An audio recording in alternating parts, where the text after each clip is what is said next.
Então, nós vamos dar início à nossa reunião, à nossa live da BTO. Hoje é uma live com a responsabilidade do Departamento de Transplante Renal Pediátrico.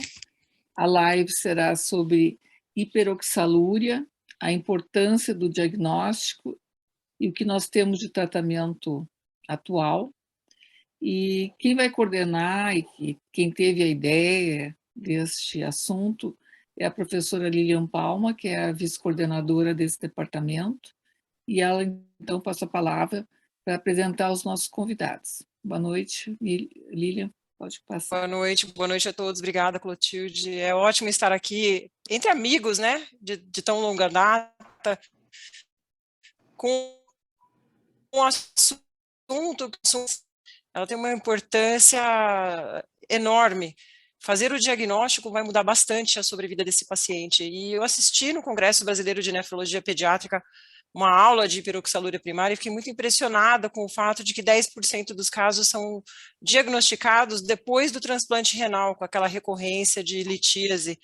Então, tendo essa ideia, é preciso conhecer para diagnosticar, e nada melhor do que colegas que estudam este assunto. Então, aqui, enumerando em ordem de apresentação, teremos o professor Marcelo Tavares. O Dr. Marcelo Tavares é doutor pela Universidade de Hamburgo, na Alemanha. Ele é preceptor do Programa de Residência Médica em Nefrologia Pediátrica da Santa Casa de Belo Horizonte. Boa noite, obrigada, Marcelo. Na sequência, teremos a apresentação do transplante de fígado pelo professor André Ibrahim Davi. O Dr. André é o coordenador do transplante de fígado e do programa de intestino curto do Hospital Samaritano em São Paulo, e também é o coordenador da comissão de transplante de intestino da BTO. E encerrando essa sessão, teremos a professora Andréa Watanabe, grande amiga, tive o prazer de tê-la como minha residente, minha R-, sempre brilhante, Andréa, e ela vai conversar um pouco sobre o transplante de rim na hiperoxalúria primária. A doutora Andréa Watanabe é a médica coordenadora da unidade de nefrologia pediátrica do Instituto da Criança e do Adolescente do HC de São Paulo. Então, boa noite, vamos começar então com o doutor Marcelo. Pois bem, então nós vamos conversar um pouquinho hoje sobre a importância do diagnóstico preciso nas hiperoxalúrias, né? E eu vou começar com um caso clínico, né? Essa paciente, ela foi uma paciente do nosso serviço há uns anos atrás, né? Essa foto foi autorizada tanto pela paciente quanto pela mãe. Ela era uma paciente que chegou, né, no nosso serviço para fazer hemodiálise, vindo de um outro hospital, eu vou detalhar mais daqui a pouquinho, mas o que já chama atenção é que ela tinha um aumento e muita dor nas articulações, particularmente nos cotovelos, nos ombros, bilateralmente, nos punhos também, e é uma paciente que, logo depois que chegou para nós, ela já não conseguia já caminhar, né? Essa paciente é uma paciente de sexo feminino, com 18 anos, na época, branca, procedente do interior de Minas Gerais. Ela tinha sido transferida de um outro hospital já em hemodiálise, quando ela tinha 16 anos. Uma história de dores abdominais e litíase urinária recorrente no interior. Ela foi transferida a um hospital de referência aos 7 anos, onde chegou praticamente anúrica e considerada como uma DRC de etiologia indefinida. Ela evoluiu com doença renal crônica, estágio 5, aos 8 anos, quando ela foi transplantada. E depois de 4 meses de ter sido transplantada, ela perdeu um enxerto. E ela foi mantida em hemodiálise desde então. Sim, se você está pensando, se questionando, puxa, ela ficou a partir do transplante todo esse tempo em hemodiálise? Sim, ela ficou. Ela evoluiu com uma história de uma trombose venosa profunda em veia femoral esquerda, e ela teve outros eventos trombóticos ao longo da vida. Apresentou uma dificuldade extrema de confecção de acesso vascular definitivo para a hemodiálise, a tentativa de confeccionar fístulas arteriovenosas em decorrente de trombose dos mesmos no hospital anterior. Ela chegou para a gente em hemodiálise por um catéter de longa permanência localizado em veia jugular interna esquerda. Uma dificuldade extrema para deambular em decorrência da doença de base, com dores articulares, além da doença óssea decorrente da doença renal crônica. Logo depois que ela chegou, eu fiz um resumo do caso dela e eu fui para o hospital, você vê só as coisas da vida, né? Eu voltei para o hospital, de onde ela veio, para conversar com a equipe de transplante hepático, diante da gravidade do caso. Né? A minha proposta inicialmente era transplantar o fígado, né? E transplantar o rim, né? E o que eu ouvi foi isso aí que vocês estão vendo aí, a descartada hipótese de transplante hepático diante da chance de evolução para óbito, tá? Logo depois, eu confesso que eu fiquei muito revoltado, eu contactei uma equipe de transplante hepático em São Paulo e foi iniciada a avaliação pré-transplante. 2 meses depois de iniciado esse processo, essa menina apresenta uma infecção relacionada ao catéter de hemodiálise durante uma troca no centro cirúrgico. Ela apresenta uma arritmia e evolui a parada cardiorrespiratória, vindo a falecer aos 18 anos. Então, qual que é o motivo que levou esta paciente a chegar a este ponto, né? E aí nós entramos no nosso tema de hoje. São os distúrbios do metabolismo do glioxilato, que são as hiperoxalúrias primárias. As 3 hiperoxalúrias, elas são de herança autossômica recessiva, né? Sendo 3 tipos, né? A do tipo 1, que é a hiperoxalúria primária do tipo 1, ela é decorrente de alterações na enzima alanina glioxilato aminotransferase, né? É de longe a mais frequente e é de longe a mais grave. Por volta de 80% a 85% dos casos de hiperoxalúria são de pH1, né? Um segundo grupo, que é o pH2, a alteração é glioxilato hidroxipiruvato redutase, GR-HPR, e, por último, as alterações no gene da OH1, né? O gene OH1, que é responsável pela enzima 4-hidroxi-2-oxoglutarato aldolase, né? É uma enzima mitocondrial, e uma vez que haja alteração gênica, a gente classifica como pH3. Então, o que nós temos que guardar é que a pH1 é a mais agressiva de todas, né? E o cenário é basicamente esse. Isso aqui é um hepatócito, né? Nós temos o peroxissoma aqui no canto inferior esquerdo, né? E a mitocôndria nesse canto superior esquerdo. Então, grosso modo, né? Estão representadas as 3 possibilidades em termos de alteração enzimática que leve a um acúmulo de oxalato, tá? Nós ingerimos precursores, né, da hidroxiprolina através do dieta, do colágeno, uma vez que adentram o hepatócito através da 4-hidroxi-2-cetoglutarato, a enzima OH1,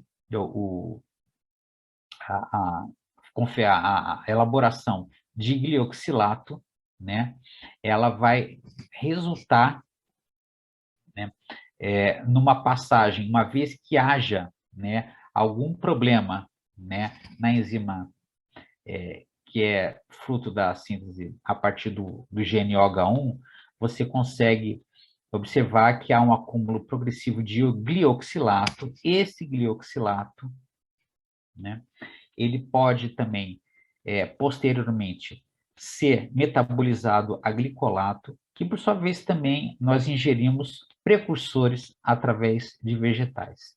Uma vez que existe esse glicolato, né, no citossol do hepatócito, ele entrando no peroxissomo, né, o que acaba acontecendo é a mudança através da glicolato-oxidase e depois, posteriormente, né, o glioxilato ele é transformado em glicina pela AGT1, né? Essa é a principal via, né? Eu vou passar para um maior detalhamento e para um diapositivo que é mais pedagógico, vamos colocar assim. Então, hoje, particularmente, nós vamos falar da hiperoxalúria do tipo 1, que ela, sim, está muito relacionada à nossa necessidade de transplante, porque a grande proporção dos casos é dela e é uma doença que recorre no enxerto, se não for devidamente tratada. Então, ocorre uma deficiência da enzima alanina glioxalato aminotransferase, AGT, presente nos peroxisomas hepáticos, ela catalisa a conversão de glioxilato à glicina. Na sua ausência, o glioxilato é convertido a oxalato, formando cristais insolúveis de oxalato de cálcio, que, por sua vez, vão se acumular nos rins e outros órgãos. Então, o que acaba acontecendo é, uma vez que você tenha uma falha na AGT, acaba havendo uma saída do glioxilato, né, do peroxissomo, acaba indo para o citossol, e isso, através da desidrogenase lática, acaba havendo um acúmulo intracelular de oxalato, e através de mecanismos que não são muito bem definidos ainda, esse oxalato ele é transportado para a circulação. Tá? Então, essa é a nossa principal via, é a nossa principal dor de cabeça, né? Esse slide, ele acaba facilitando um pouquinho mais nossa compreensão, um slide que foi publicado agora, um suplemento do CKGel, do Clinical Kidney Journal, né, onde mostra que na falha da AGT, o glioxilato ele sai do peroxissomo, ele vai para o citossol, e através da desidrogenase lática ele é transformado em oxalato. Outros elementos podem contribuir para isso, inclusive o ácido ascórbico. Tá? O que é importante a gente saber? Nessa via aqui, ó, da AGT, né, onde a gente tem uma transaminação do glioxilato, existe a possibilidade, né, de haver uma mudança, uma otimização desse processo através da vitamina B6, que é a piridoxina, que atua como cofator nessa situação. Ou seja, toda vez que nós estivermos diante de um caso de pH1, uma das primeiras coisas que a gente deve fazer antes mesmo da investigação é adicionar piridoxina, porque você pode reduzir em até 30%, né, o nível de oxalato, né, em termos de não somente sérico, dependendo da taxa de tração glomerular, mas também da excreção. Pois bem. É uma doença espectral. É isso que é a grande mensagem que eu acho que a gente tem que gravar. A gravidade maior ocorre em certos pacientes conforme a variante patogênica e a idade do acometimento.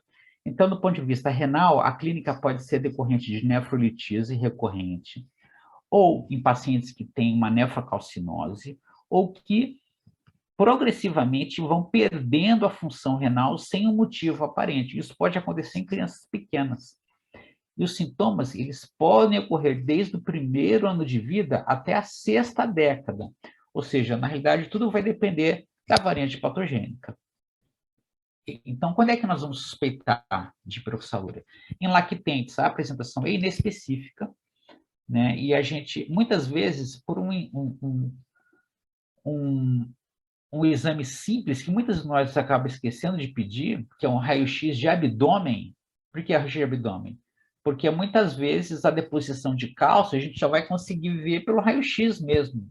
Dependendo do nível, do estágio da doença, a gente não consegue ver muita coisa no ultrassom, né? Então, a gente vai ter achados laboratoriais e de imagem. A apresentação juvenil em adolescentes é semelhante à de adultos, com cólicas nefréticas, com cálculos grandes, recorrentes e bilaterais, né? Vale a pena lembrar que recentemente até saiu um estudo colaborativo referente à pH3.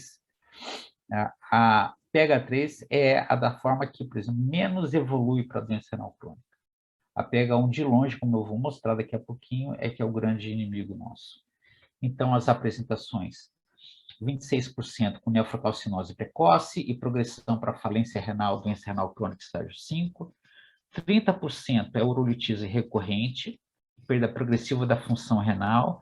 A forma adulta, nas formas mais leves, com formação ocasional de cálculos urinários, e 10% tem uma forma que a gente só descobre que é pH1 depois que transplanta. É horrível, a pior forma que a gente tem de descobrir que o paciente tem hiperoxalúria primária. E somente em 13% em grandes centros, entenda-se países desenvolvidos, a gente tem um diagnóstico da forma pré-sintomática com a história familiar. Então, tem as tipos 1, 2 e 3. E a partir de qual momento que a gente vai começar a ter uma monitoração mais importante? Primeira coisa, o limiar para depósito, tá, seja na retina, no coração, na nefrocalcinose ou em ossos longos, ela começa a ocorrer de maneira mais significativa quando a taxa de tração glomerular é abaixo de 40 ml por minuto por 1,73. Mas hoje já se sabe que a partir de 60, né, ou seja, abaixo de 60, a gente já começa a notar gradativamente esse aumento. O oxalato plasmático, a partir de 30 micromol por litro, começa a ter uma deposição em todos esses órgãos de um modo, né, mais, por assim dizer, significativo, e ocorre essa deposição em todos esses órgãos, tá? E em muitos outros. Miocárdio, artérias, tireoide levando a hipotireoidismo, pele levando a nódulos cutâneos, necrose de pele, gangrena, calcifilaxia. Existe uma neuropatia isquêmica associada à hiperoxalúria primária, miopatia e até mesmo ao intestino, além, obviamente, da deposição em articulações, tá? Então, como diagnosticar, né? Hoje em dia a gente tem diagnóstico genético, mas a excreção urinária ajuda bastante desde que o método seja adequado, né? Então, muitas vezes a excreção urinária de oxalato ela é irregular, então se recomenda por pelo menos 3 coletas diárias em 3 dias diferentes, ou de preferência, pode também, se preferir, 3 dias consecutivos, a dosagem do oxalato, para a gente tentar constatar o aumento da excreção de oxalato, né? Aqui eu tenho as devidas excreções do pH1, o aumento do glicolato urinário, né? Eu vou passar já, porque o meu tempo já está se esgotando. Nesse diapositivo, a gente vê a diferença de sobrevida renal conforme o tipo de hiperoxalúria primária. Aqui você vê que 50% dos com pH1 vão atingir, né, a doença renal em estágio final entre 20 e 30 anos, né? E a principal mensagem que a gente tem que ter é que a forma infantil da pH1 é extremamente agressiva, levando à necessidade de terapia renal substitutiva nos primeiros meses de vida. 10% dos casos de pH1 nos Estados Unidos e Europa são uma condição clínica com grande risco à vida, né? É muito comum haver um retardo nesse diagnóstico, principalmente nos primeiros meses, né? E a gente deve partir para o diagnóstico genético assim que for possível. Esses são os valores, de modo geral, né? Se a gente pegar em todas as idades, o corte aí, em termos de urina de 24 horas, é 45 miligramas por 1,73 metros quadrados de superfície corpórea, né? Mas em criança pequena, a gente acaba adotando o padrão de miligramas por grama de creatinina. Essa referência do Bernd Hopper, né, de 2012, ela tem essa tabela com mais detalhe para vocês. Isso aqui é a diferente evolução conforme a função renal, e dentre as principais formas que são responsíveis à piridoxina suplementação como cofator, a principal é essa aqui, é a substituição da glicina pela arginina na posição 170. Na piridoxina, a dose inicial é 5 miligramas por quilo por dia e pode ser aumentada até 20 miligramas por quilo por dia, né? Enfim, considerações finais, é uma doença autossômica recessiva rara, com potenciais graves consequências, com sobrecarga aos sistemas de saúde e risco à vida. Esse desconhecimento sobre as hiperoxalúrias primárias é que leva ao subdiagnóstico e demora para o início do tratamento. Ela é a forma mais frequente, a pH1 de hiperoxalúria, e com maior velocidade de progressão, né? E a perda progressiva da função está associada ao depósito em vários órgãos, levando à posição chamada de oxalose, comprometimento de função. Obrigado pela atenção. Obrigada, Marcelo. Ficou muito claro. Obrigada pela toda a fisiopatologia. Acho que isso vai ajudar agora nas próximas apresentações. Então, eu vou passar a palavra agora para o Dr. André, que vai conversar um pouquinho sobre o transplante de fígado nesta. Então, boa noite a todos. Obrigado pelo convite. Eu tenho um carinho muito especial pelo Departamento de Transplante Pediátrico da BTO, a qual a gente já fez parte em algumas gestões. e é uma satisfação estar junto de vocês, contribuindo, falar um pouquinho da parte do transplante hepático. O transplante hepático, na hiperoxalúria, ele entra como uma classificação de uma situação em que você tem uma doença metabólica e você não tem os comemorativos habituais de uma cirrose hepática, de uma colestase, uma doença abdominal proeminente. Então, o que acontece... Pode voltar, Felipe, por favor. Então, o que acontece é que, nessa situação metabólica, a Secretaria de Saúde tem isso como uma maneira na legislação de você solicitar a inclusão para o transplante de fígado para exatamente mudar a evolução da doença e a produção da proteína deficiente da hiperoxalúria, propiciando assim o retorno ao metabolismo normal e prevenindo a formação dos cálculos e o desenvolvimento da insuficiência renal. Mas isso, como a doutora Lilian comentou bem, é uma situação em que demora, muitas vezes, para fazer o diagnóstico. E então, o que a gente discute no transplante de fígado é se vale a pena a gente fazer um transplante combinado, já preventivo, com o fígado e o rim, ou se nós aguardamos para fazer um transplante sequencial. Primeiro fazer o transplante hepático ou renal, ou vice-versa. Agora pode passar, Felipe. Então, já foi muito bem comentado anteriormente a fisiopatologia da PH1, né, como uma doença hereditária, autossômica recessiva rara. E nós temos discutido muito doença rara ultimamente, porque como nós temos 200 milhões de habitantes, as doenças raras são relativamente frequentes nos centros de referência. Então, é importante essa nossa discussão aqui, pela raridade da situação, mas quando acontece com um paciente que é nos referenciado, esse paciente realmente é 100% do problema. Eu não vou entrar em detalhes aqui, porque já foi discutido pelo professor muito melhor do que eu explicaria para vocês. Próximo. Então, a hemodiálise hoje, né, acaba sendo uma situação em que os pacientes acabam indo fazer o tratamento na complicação. A gente quer exatamente evitar isso, né? Então, o paciente clássico da hiperoxalúria é esse paciente adulto jovem com doença renal terminal e oxalose sistêmica, causando disfunção de múltiplos órgãos, como foi mostrado, né, levando até a morte. Então, é importantíssimo esse diagnóstico precoce, né? E, obviamente, não é a deficiência de uma proteína só que vai causar uma alteração importante do metabolismo hepático, uma vez que o fígado tem múltiplas funções e a única situação metabólica que leva à doença, ela acaba sendo deslumbrada clinicamente pela alteração e pela litíase. Então, a gente acaba colocando o transplante de fígado como uma terapia, mas, como eu falei, como doença metabólica e não como doença hepática. Próximo. Então, a gente tem na legislação federal, na portaria, já a descrição dessa necessidade das doenças metabólicas com indicação de transplante. Essa portaria de 2009 coloca essa possibilidade, mas ela não é específica da hiperoxalúria.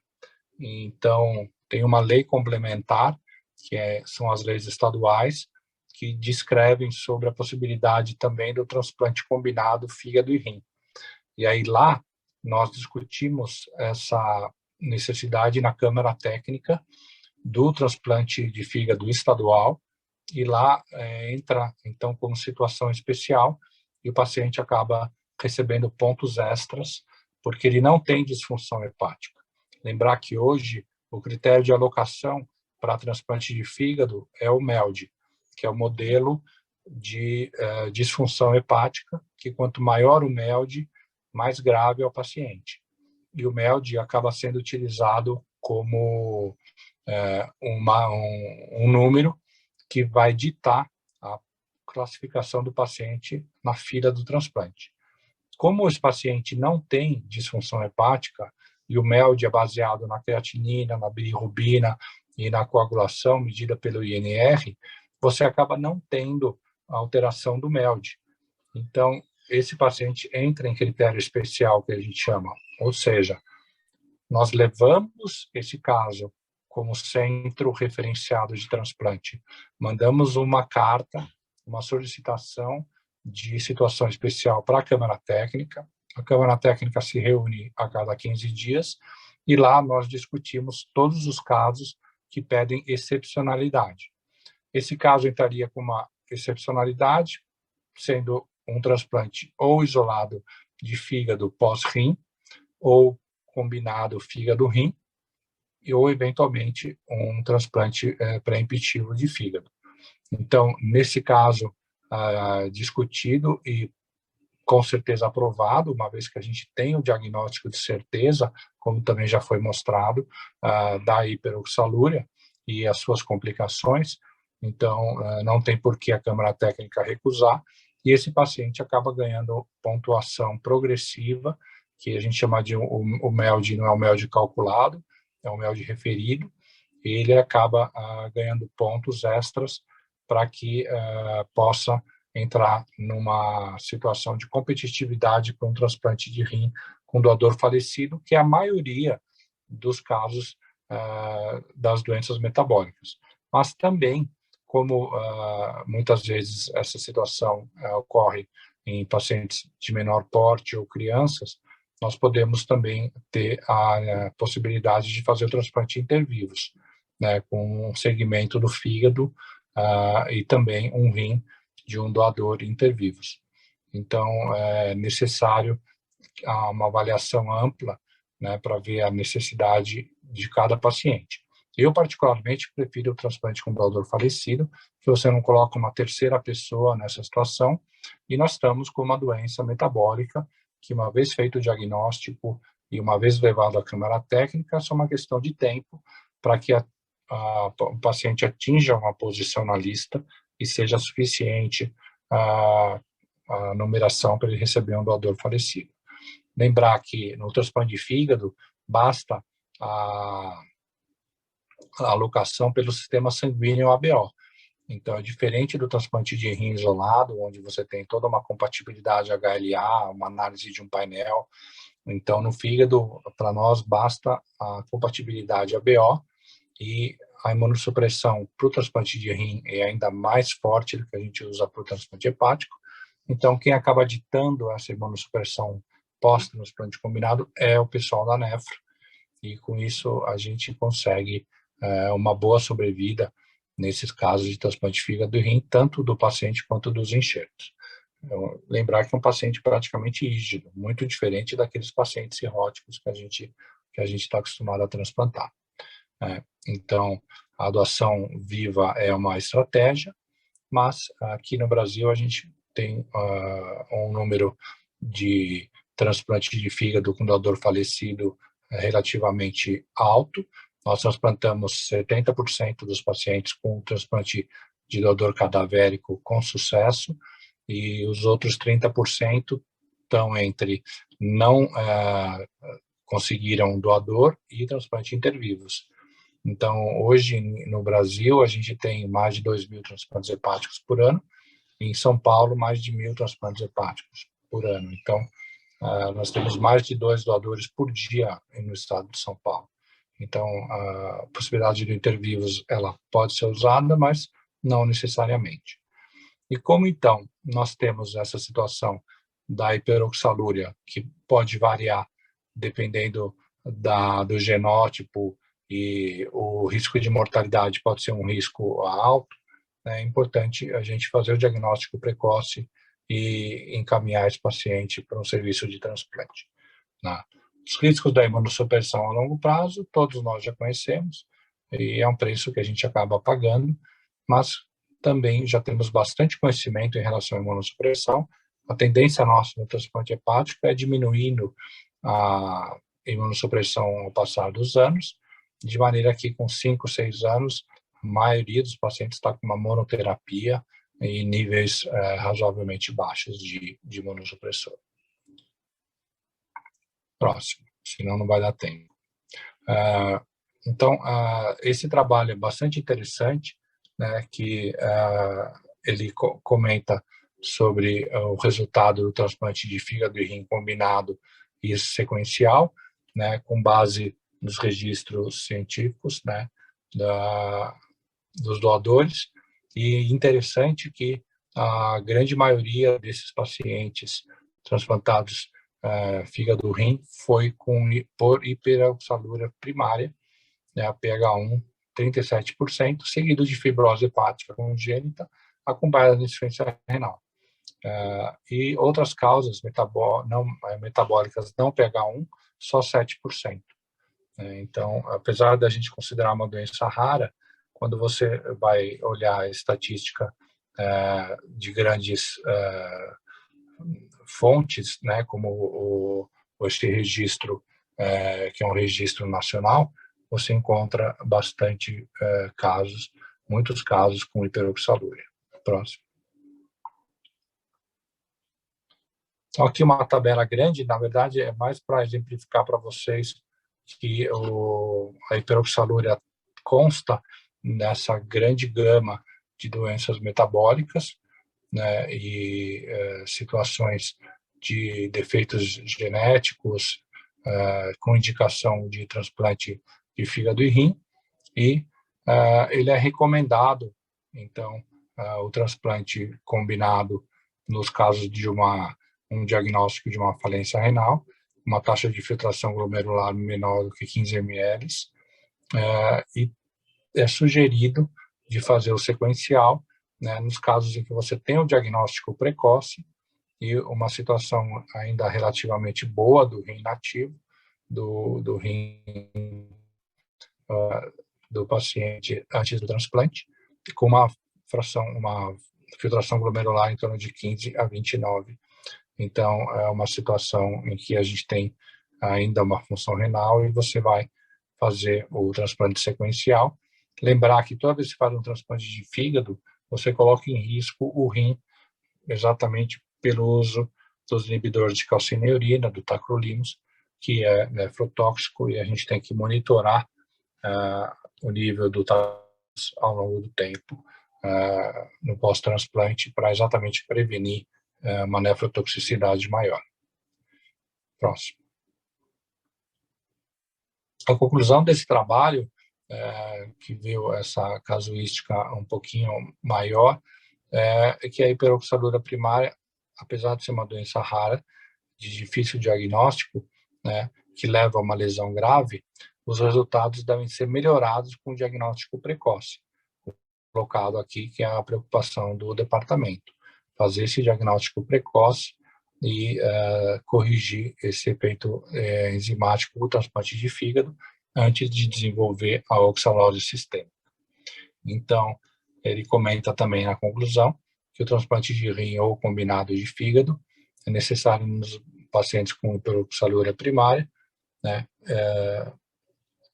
e com diagnóstico tardio, né, conta da espera do órgão. Então, muitas vezes, até chegar o órgão, a oferta de órgão, você vai ter complicações renais.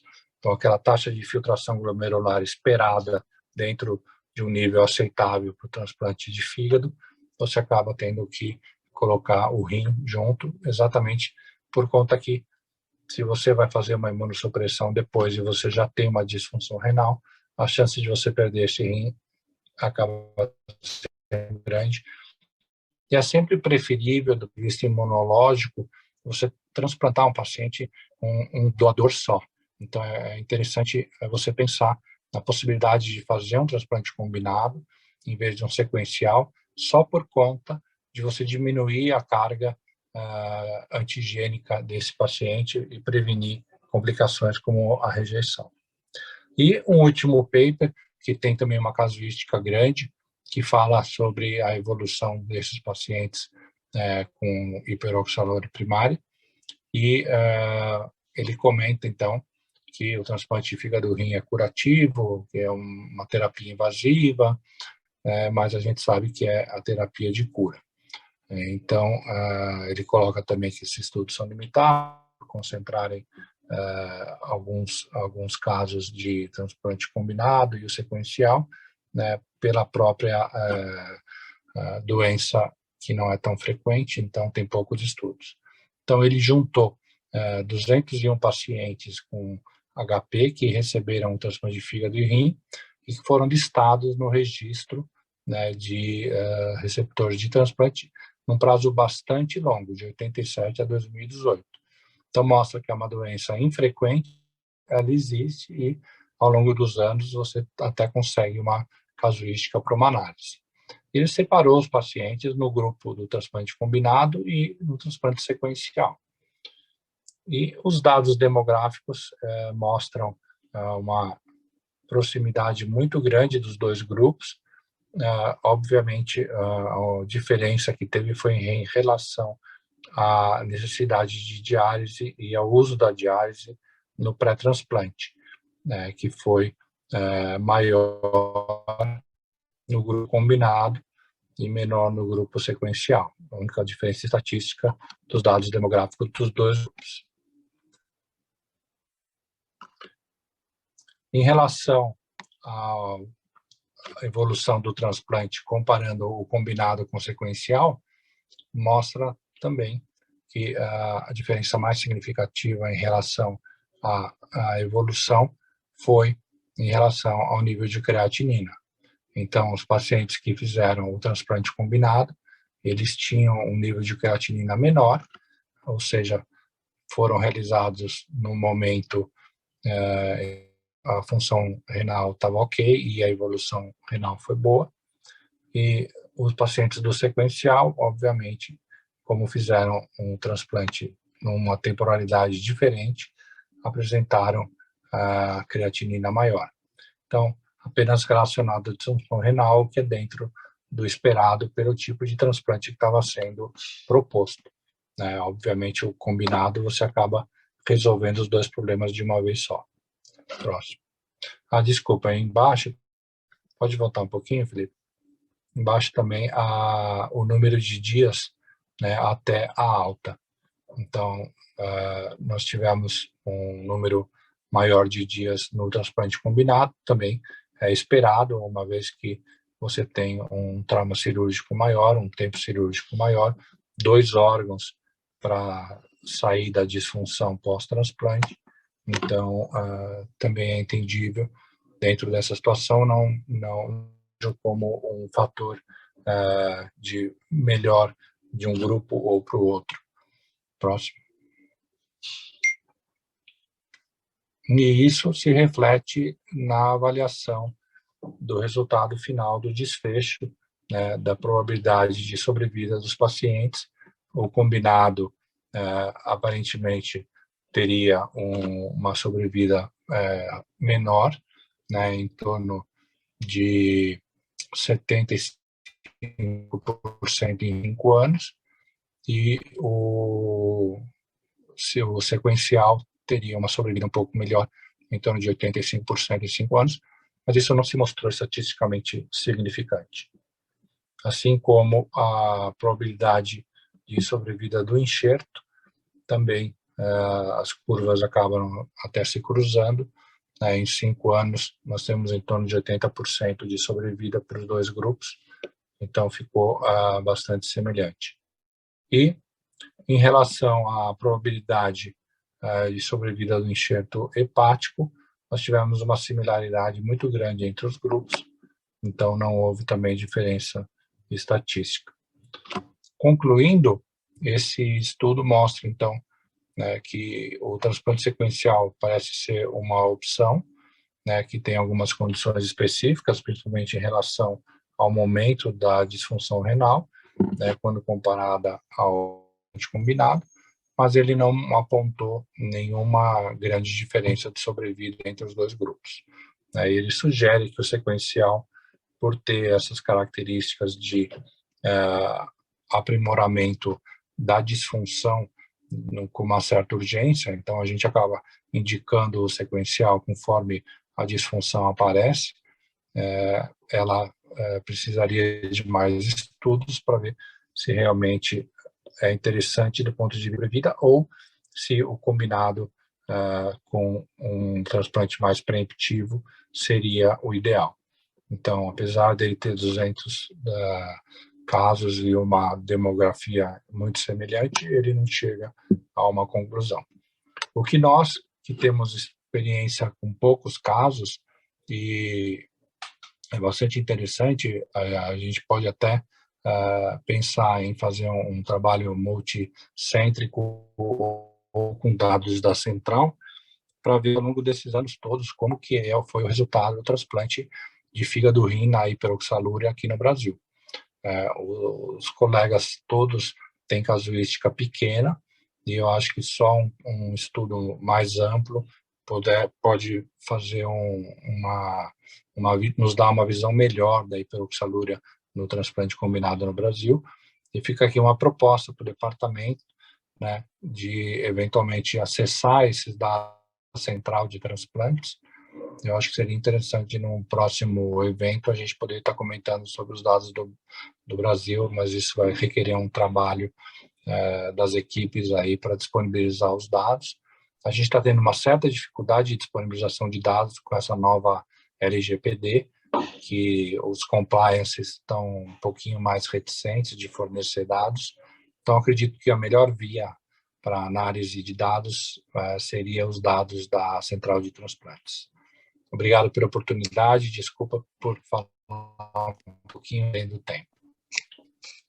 Obrigada, André. Acho que é uma ótima proposta que a gente pode discutir no final, né? Mas só para adiantar, a Sociedade Brasileira de Nefrologia, o Departamento Condora, vai soltar um registro de hiperoxalúria primária.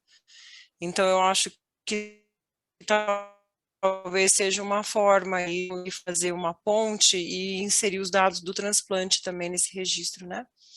Porque ele já tem termo de consentimento, já está bem maduro, assim, o setor de registros deles, né? Mas a gente pode conversar, sim. Legal. Então, agora, para encerrar, a gente vai falar com a Andréia, né? A Andréia vai trazer um pouco da visão do transplante de rim para nós nessa doença, né? Obrigada, Andréia. Queria Obrigada agradecer o convite. Vou falar então mais do aspecto do transplante renal, mas não tem como separar um pouco muito, né, da questão do fígado. Então, aqui só para relembrar, né, são as manifestações aí, em pleno 1920, em 2022, a gente tem ainda essas descrições de pacientes já renais crônicos em diálise, com história de litíase, dor articular e sendo diagnosticado com a hiperoxalúria do tipo 1, né? Então, aqui você já vê os depósitos na córnea, a nefrocalcinose na tomografia, as alterações ósseas e também de tecidos moles, e também os cristais depositados no rim. A gente sabe que existem vários casos publicados, né, de recidiva pós-transplante, onde se identificou apenas pós-transplante esse problema, e nesses casos publicados, quase 80% deles já apresentavam uma história de nefrolitise ou nefrocalcinose. Então, bem importante esse ponto de chamar atenção antes do transplante para ser investigado. É claro que não necessariamente vai ser hiperoxalúria, mas é um ponto importante aí nesses casos, tá? Então, já se comentou bastante, né, os manejos da hiperoxalúria primária, a piridoxina B6, ela aumenta a expressão do AGT, né, então o que acontece? O AGT mutado, ele em vez de entrar no piroxissoma, ele fica no citosol, no citosol ele não funciona. Então, o que acontece? Aumenta o transporte para o peroxissoma, a vitamina B ela é como um cofator que vai aumentar o transporte para o peroxissomo, fazendo com que o AGT aumente sua expressão e também aumente sua atividade catalítica. Então, uma porcentagem de pacientes que têm certas mutações, que eu vou falar daqui a pouquinho, respondem a vitamina B6. O RNA de interferência também, né, que são umas novas medicações que também são possibilidades terapêuticas. Diante disso também a diálise, que é possível depurar um pouco desse oxalato depositado no plasma. E além disso, o transplante, que isolado renal hoje ainda não é recomendado, mas em vista das novas terapêuticas com RNA de interferência, a gente pode comentar um pouquinho. Transplante hepático isolado, preemptivo ou duplo, como já foi falado, que pode ser no mesmo momento ou sequencial.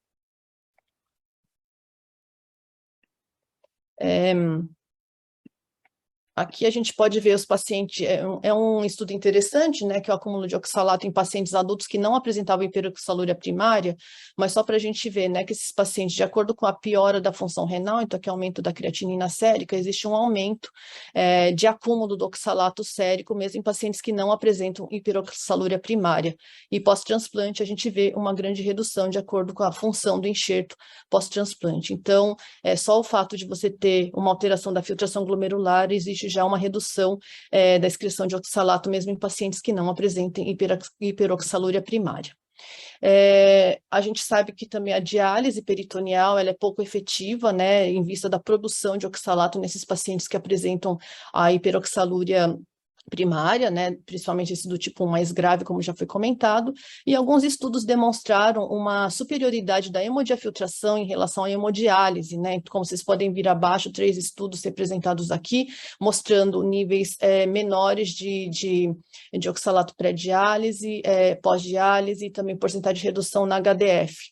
Esse estudo mais recente, de 2017, não mostra esse efeito, mas a diferença é que todos os pacientes receberam uma terapia até que longa, né, de 4 a 4 horas e meia, de HDF ou hemodiálise, ou também a prolongada de 7 a 7 horas e meia, todas no equipamento 5008S, com capilar FX100, né, que é de alto fluxo, e com KTV de seção bastante elevado. Então, o que se comenta nesse estudo é que, se você almejar esse KTV bastante elevado, fazendo com equipamento adequado e um capilar de alto fluxo, talvez a gente não perceba essa diferença tão grande, exceto que ao longo do tempo eles perceberam uma redução gradativa que não foi significativa nesses pacientes. Então a gente pode ver aqui os valores da hemodiálise de tempo regular e de tempo estendido, em que a gente não observou diferença na excreção, na saída e no clearance, e também nos valores de oxalato plasmático, tá? Tanto nos pacientes do regular quanto no estendido, e comparando hemodiálise com hemodiafiltração.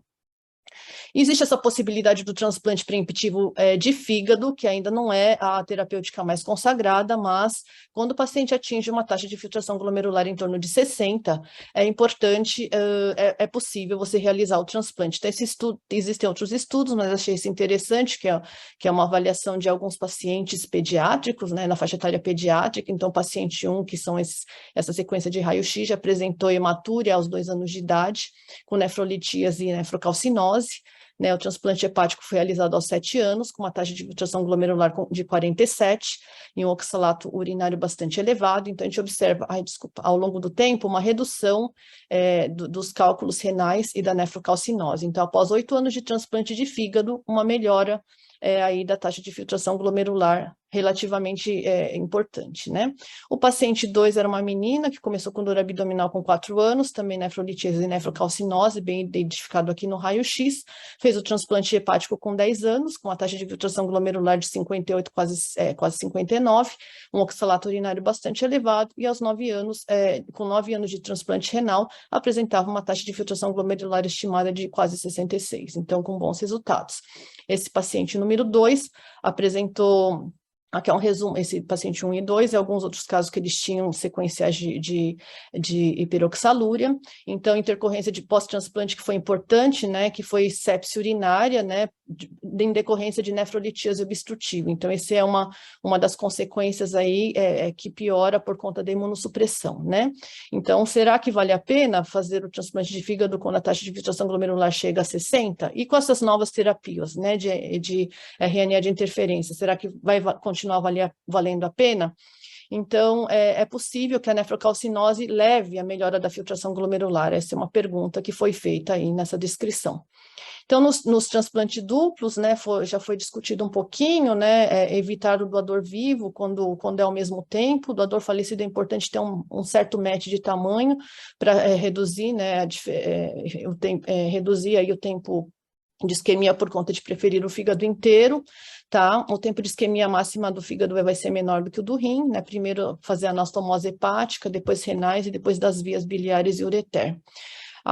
Principalmente esses pacientes que têm uma taxa de filtração glomerular muito baixa, né, que é esses que vão ser indicados o transplante duplo ao mesmo tempo, é importante manter a hemodiafiltração contínua para retirada contínua do oxalato que está acumulado no paciente, principalmente em casos de função retardada do enxerto, com o objetivo de manter níveis de oxalato plasmático menores do que 30 milimol por litro no sangue.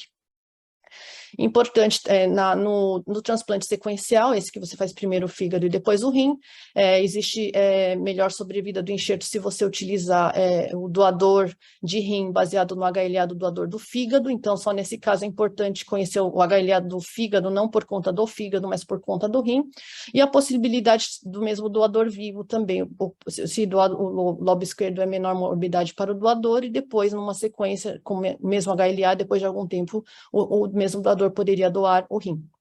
E é importante manter hemodiafiltração e hemodiálise, né, para retirada do oxalato até o transplante renal, nos casos, né, que tenham indicação de diálise, com o objetivo de manter o oxalato plasmático menor do que 30.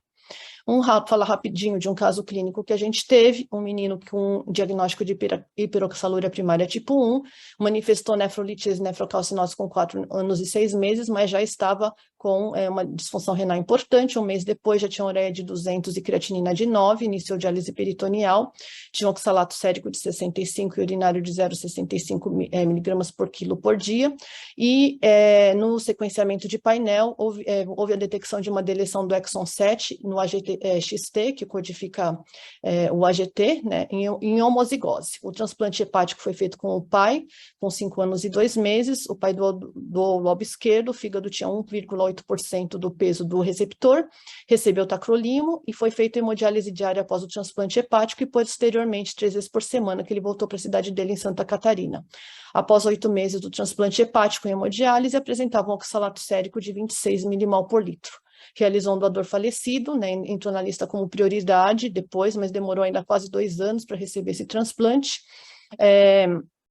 A gente não tinha, infelizmente, o HLA do doador, com o do doador do fígado, né, mas com o doador do rim tinha 2 METs.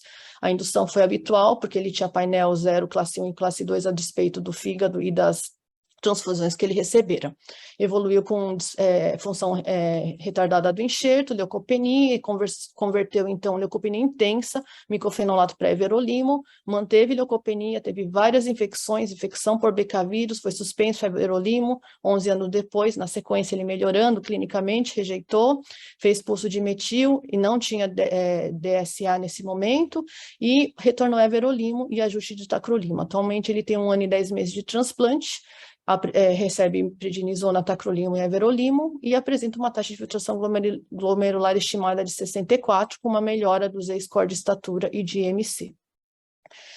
Vou falar um pouquinho só dos registros, né? O registro europeu de segmento a longo prazo, então são pacientes pediátricos de 78 a 2019, onde foram acompanhados 244 pacientes dos 267 que estavam no registro, 159 fígado rim, 48 isolado, principalmente naquela fase mais inicial, depois se viu que o transplante renal isolado não era o ideal, e 37 sequenciais fígado e depois sim.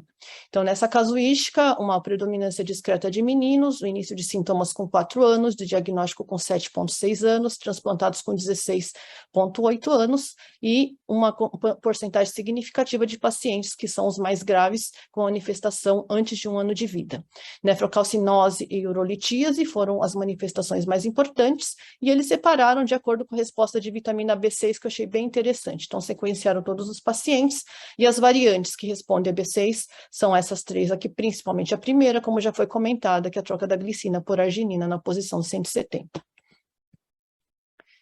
A sobrevida do paciente, naqueles que respondiam à vitamina B6, não teve diferença entre o sequencial e o rim sozinho, e aqui entre os e o negativo também. A sobrevida do enxerto, entretanto, naqueles pacientes positivos que fizeram rim sozinho, comparando com o combinado, ele foi menor do que tanto no positivo quanto no negativo, tá? E ao longo prazo, eles não viram diferença quando comparado o sequencial, o duplo com o sequencial. O duplo eu coloquei ao mesmo tempo e o sequencial, tá?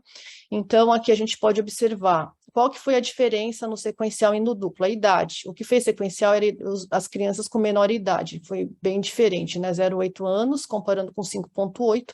Então, uma maior quantidade de pacientes com a forma infantil que aqueles que manifestam antes de 1 ano de vida. A idade de chegada para o estágio final também foi bem menor, 0,6 anos comparado com 13, e a idade ao transplantar não foi significativamente menor, mas observando é uma tendência de uma idade menor. Mesmo assim, a sobrevida do paciente ao longo do tempo, ela não foi diferente entre o duplo e o combinado, tá? E eles pegaram um subgrupo, e essa foi uma outra publicação daqueles de início precoce, que foram os mais graves, né? Analisaram 95 pacientes, vocês veem que um óbito de 30%, né? Na idade de 1,4 anos, então são pacientes bastante graves, que atingiram DRT com 0,4 anos, e 11 pacientes apresentavam alelos relacionados à resposta à vitamina B6, como a gente comentou anteriormente. O primeiro transplante de fígado foi feito na idade de 1,7 anos, 42 ao mesmo tempo, e 23 fígado primeiro, e alguns ainda só tinham feito o fígado. Tá? Os achados principais foram nefrocarcinose e litíase renal, e a gente pode ver que a idade ao transplantar daqueles pacientes que foram sequenciais, mesmo nesses de manifestação mais precoce, foi também menor, então, naqueles que iam fazer o sequencial quando comparados com os pacientes que fizeram já fígado-rim ao mesmo tempo. E também o tempo entre o diagnóstico e o transplante foi menor naqueles que fizeram sequenciais. A sobrevida do paciente, então, bem interessante esse, que ao longo dos anos melhorou bastante. Então, quando a gente compara antes de 2000 com agora após 2000, uma melhora importante aí da sobrevida dos pacientes. Então, a gente, a partir de agora, também vai começar a rediscutir todas essas características, indicações, por conta dessas medicações que são os RNAs de interferência, né? Então, a principal aí, o Lumarizan, que foi publicado ano passado, né, no New England, foi um grande achado, usaram em crianças maiores do que 6 anos. Então, o que acontece? O Lumarizan, através dessa interferência, ele inibe o glicolato oxidase, diminuindo, então, o glioxalato, que é aquele que vai se acumulando pela mutação no AGT, pela mutação no AGXT. Então, com isso, diminui a quantidade de glioxalato e, assim, reduz a quantidade de oxalato no sangue, tá? Então, em vista disso, talvez, isso aqui é uma proposta, né, de um dos artigos, falando, será que, então, nos pacientes com maior taxa de filtração glomerular, só a RNA de interferência vai ser interessante, a gente vai seguindo a função renal. Naqueles que têm já taxa de filtração glomerular menor, a gente utilizando o RNA de interferência, se tiver estoque sistêmico muito importante, atrasa o transplante, ou faz já um transplante em pacientes que já esse estoque no sangue for menor, ou os pacientes que estão já em diálise, né, aqueles que já não têm taxa de filtração glomerular, será que a gente conseguiria abaixar a ponto de não necessitar de um transplante de fígado?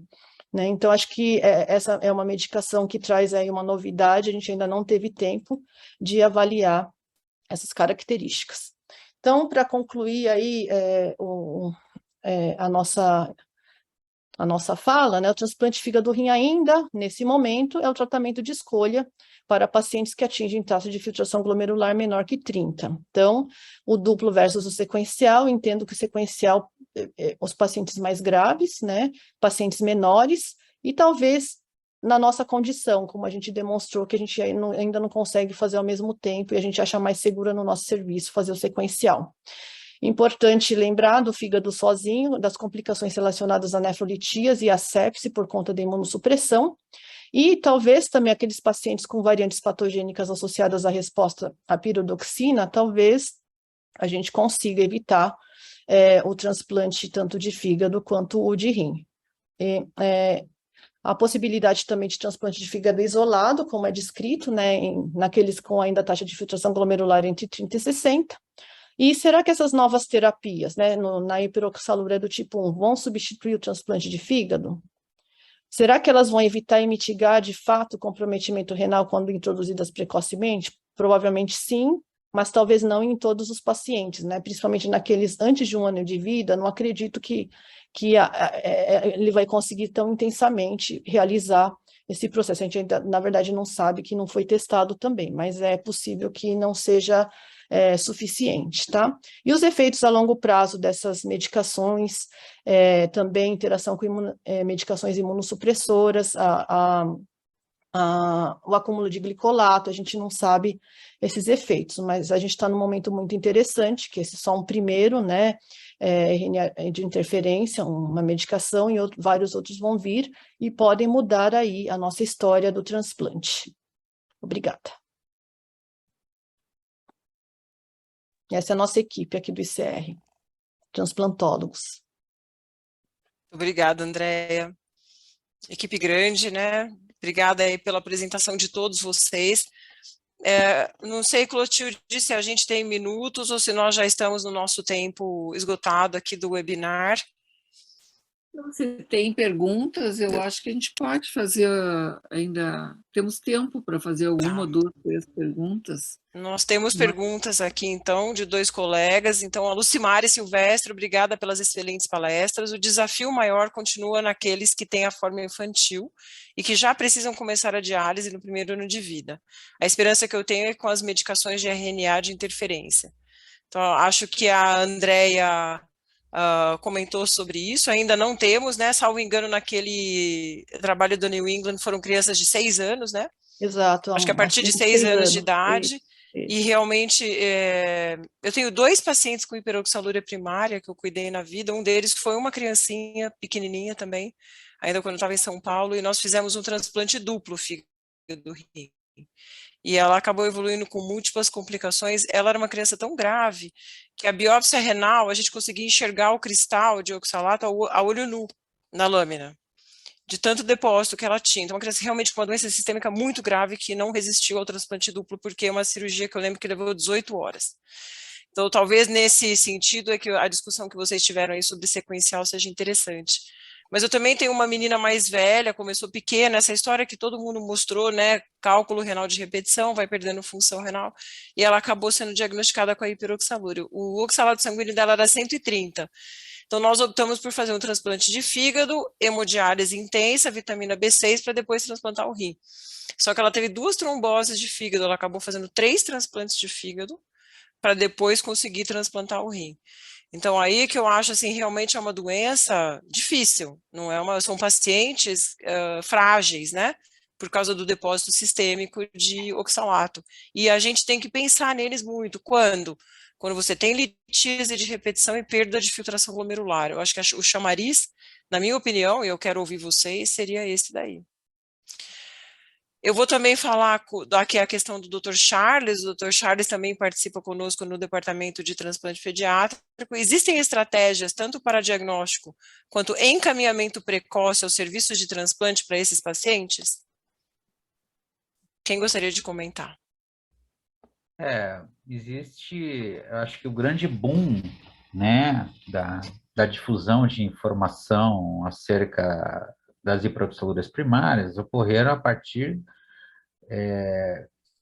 da tecnologia do RNA de interferência, né, de como isso aí interferiu, né, na excreção urinária. Acho que começou isso já há alguns anos e deu um Nobel, né, para a dupla de pesquisadores, né? Então, assim, na realidade, nós estamos passando por um momento de transição. Por que o primeiro momento de transição? É porque a própria dosagem de oxalato por meio enzimático na urina é extremamente irregular e extremamente não confiável.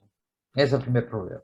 O segundo problema é que, a partir da entrada de uma empresa que produz RNA de interferência no Brasil, conseguiu o registro da medicação e tal, eles elaboraram um plano de diagnóstico precoce através de análise genética, com uma empresa norte-americana, e antes de completar 1 ano de programa, ou seja, qualquer pessoa no Brasil poderia entrar em contato com eles, poderia enviar a amostra para análise genética e definir se o paciente tem hiperoxalúria primária ou não. Detalhe que, assim, poderia até mesmo diagnosticar tipo 2 e tipo 3, não é exclusivamente para tipo 1. O problema é que esse contrato foi interrompido recentemente e a empresa norte-americana que faz a análise, entendeu?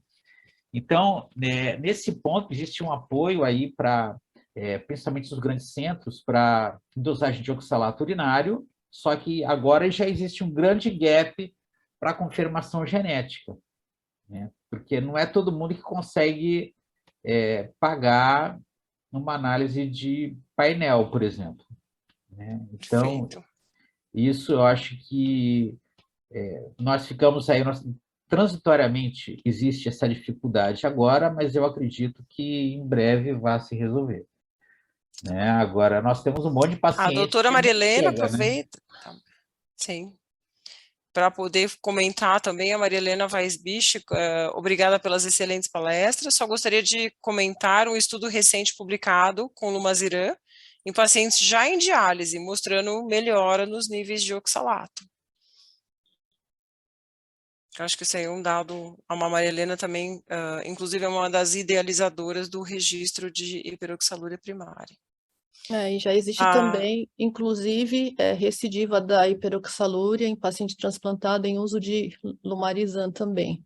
Então, já tem uma controvérsia até quanto, né? Isso, a gente sabe que esses pacientes vão responder, a gente ainda não sabe exatamente quanto, né, e como, e dependendo de quem também, né? Então... Porque a queda não é 100%, né, Andréia? Não é que normaliza, né? Você tem uma redução, mas nem todos normalizam, né? Então, o O limiar problema de também, depósito, né? o problema também é que existe um pool de oxalato corporal, né? A partir do momento que você faz o transplante, ou que você entra além disso com o Lumasiran, né? Até que ponto, depois do transplante, mesmo com enxerto funcionante, você vai ter que fazer hemodiálise nesse paciente? Entendeu? Então, essa é uma pergunta que não dá para responder ainda. Sim. A doutora Silvia Marçal Botelho, parabéns a todos os palestrantes, excelentes apresentações, muito esclarecedora, e ela agradece de Goiânia. Obrigada, Silvia, você. A doutora Lucimere, ela vem esclarecer aqui esses trials com o Lumasiran, que são o Illuminate A, B e C, o Illuminate A acima de 6, que foi publicado na New England, o B abaixo de 6 anos, e o C em doença renal crônica 4, 5 e em diálise. Obrigada, Lucimari, pelo esclarecimento também. Doutora Maria Goretti, parabéns aos palestrantes, excelente. Importante ressaltar que o diagnóstico deve ser precoce. Então, a Maria Goretti é a nossa guru da litíase renal no Brasil, né? De preferência na infância. Importante orientar pediatras e mesmo nefropediatras. Atenção para urolitíase e nefrocalcinose em um lactente. Acho que isso é extremamente importante, porque a doença rara, ela sempre começa com um sintoma que é uma síndrome bastante comum, né? E nós precisamos lembrar também daquelas causas mais, que a gente chamava antigamente de rodapé de livro, né? Mais um participante. Será que a dose deve ser reajustada? Como monitorar? Eu acredito que nesse caso nós não tenhamos ainda experiência aqui no Brasil, não sei se alguém quer fazer algum comentário. Não, então, eu acho que essa droga ainda está em programa de trial, eu não sei se tem centros no Brasil envolvidos, né, e nós temos que aguardar realmente as publicações mais robustas para poder comentar sobre isso. Como a doutora Andréia disse, existem casos já de recidiva pós-transplante em uso de Lumasiran. Fui eu, a Maria Helena. Gustavo Ferreira, parabéns a todos pelo elevado nível das palestras e moderadoras. Isso engrandece nossa sociedade. Abraço a todos. Obrigada, doutor Gustavo, presidente da BTO, pela sua participação aqui. Então, eu vou fazer agora uma rodada final para que a gente possa encerrar esse webinar. Eu acredito que realmente tenha sido de muito alto nível, e eu queria que cada um dos palestrantes fizesse as suas considerações finais, e depois eu passo. Vamos começar pela ordem de apresentação, então, Marcelo, depois André, depois Andréia. Primeiro, eu queria agradecer o convite, tanto para você quanto para a doutora Clotilde e, né, ao comitê, ao departamento, desculpa, né? Acho que a grande mensagem é o diagnóstico precoce. Diagnóstico precoce. Se não fizer o diagnóstico, você não sabe nem que você vai transplantar, não sabe nem definir a sua estratégia direito, entendeu? Então, eu acho que a mensagem é o diagnóstico mesmo, precoce, insistir, não desistir. às vezes o nível de oxalato está normal, o limítrofe, peça novamente, colha 3 vezes, entendeu? Insista nos laboratórios nacionais que fazem análise genética e fazem painel, eles dividem N vezes no cartão de crédito, entendeu? Eu acho que tem que insistir mesmo, porque existe terapia. Tudo bem, nós estamos vendo a história agora. Daqui a 10 anos, falar, nossa, em 2000 e pouco já tinha, Lumaziran entrou no Brasil, entendeu? Então, eu acho que o diagnóstico precoce, a gente está falando de terapia também, mas eu acho que para montar a estratégia precisa do diagnóstico precoce. Obrigada, Marcelo. André? Bom, queria parabenizar os colegas palestrantes pelo altíssimo nível. Eu sempre aprendo muito estando perto de vocês, acho que é o que eu mais gosto, é estar do lado de vocês. Como cirurgião, a gente tem uma visão bastante resolutiva da situação, da problemática, e a gente procura estar sempre a postos aí, assim que vocês estudarem bastante o tema, dissecarem todas as possibilidades, conseguirem fazer os diagnósticos de rodapé de livro, como a Lilian comentou, a gente está a postos para fazer o transplante a hora que for possível. Então, eu sempre aprendo muito e, mais uma vez, agradeço a oportunidade de estar compartilhando esse webinar com vocês.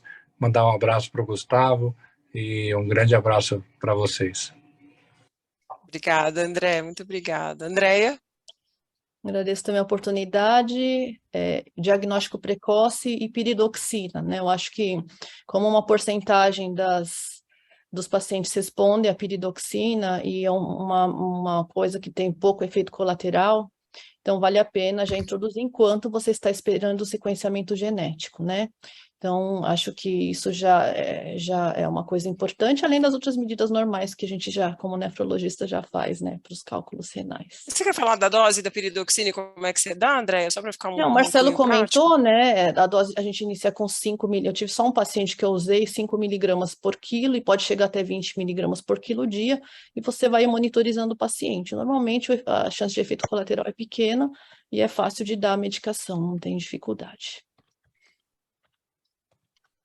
Perfeito. Nós podemos encerrar, né, Lília?